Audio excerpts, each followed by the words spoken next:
Фариза Оңғарсынова қазақ халқының көрнекті ақыны, халық жазушысы, қазақ әйелдерінен шыққан халық ақыны. Ол 1939 жылы қазіргі Атырау облысының Манаш ауылында өмірге келген. Сөйтіп 1914 жылы 23 қаңтарда өмірден озды. Қазақ әдебиетінде Фариза Оңғарсынованың орны ерекше.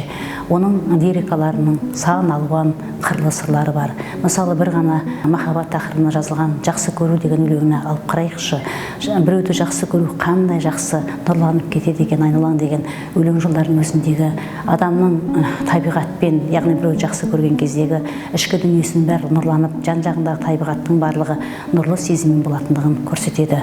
Бұдан біз Фариза Оңғарсынованың тілінің шеберлігін, сипаттауының ерекше екендігін көре аламыз. Алғашқы өлеңдер жинағы 59 жылы жарыққа шыққан болатын.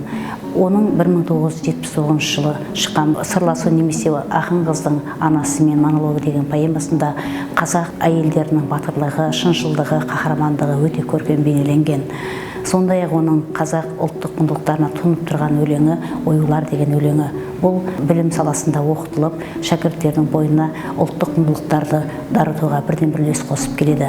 Сондай-ақ Фариза апамыздың өлеңдері шет тілде аударылып, өзі де сол шет тілдегі ақын жазушыларды біздің тілімізге аударған. Мысалы, Чили ақыны Пабло Неруданың бірнеше драмаларын және өлеңдерін аударған. Табиғаты ерекше Фариза апамыздың өлең жолдарына тоқталатын болсақ, тақырыптар сан алуан. Мысалға, махаббат, отанды қорғау, табиғат тақырыбы. Әрбір өлең жолдарында апамыздың тілінің ерекшелігін біз әр өлеңдерін оқыған кезде біле аламыз.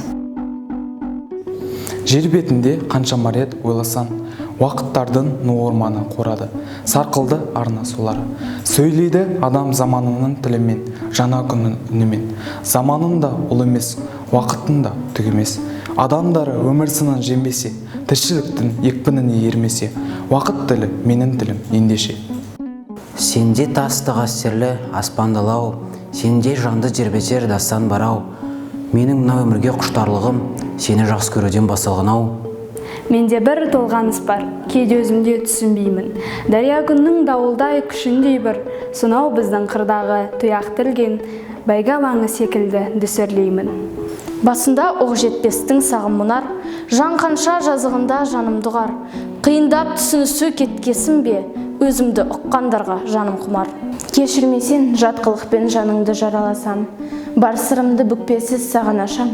Мен елкезіп кетермін отансыздай, үмітіңді ақтауға жарамасам. Менде бір тебіреніс бар, кейде өзімде түсінбеймін. Дәл сендегі құштарлық күшіндей бір. Сондықтан ба қыз ғұмыр бұл өмірді, қуаныш қайғысымен ішіп жеймін. Осы сезім алаулап бойда тұрса, асылы кішірмеймін.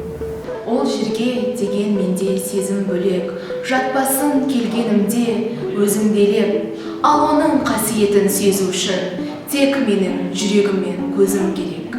Даламды жасаптау бір керім ұста, тек жұрттар дәл өзімдей сезіп ұқса, туған ел саған деген махаббатым бағынар емес жүзгене жынысқа.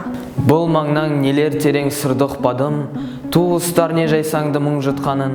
Мен қалай сүймей енді тұра аламын, бұл жерге тамбады деп кіндік қаным. О туған жер, кең пейіл, құшағың кең, саған көңіл бұлқынар құшағынмен, сағынышымды қанат қып саған қарай, балапандай талпынып ұшамын мен. Қарасам биігіне ұшқараның, жаныма құят қуар күш табамын. Көңілім құлындайды естігенде, қиялмай көшіп жатқан құстар әнін. Қазақстан, отауым құндағы құт, жасыл жердің төсінде нұр жамылып. Түндігінен тараған шуағына жылнардай сірескен мұзда жібіп. Кеуделерге ұясап балғын үміт, дала жатыр, жасарып, жаңғырығып. Құлазған қуқылдау қыраттарым шырылдайды жүзіне қан жүгіріп.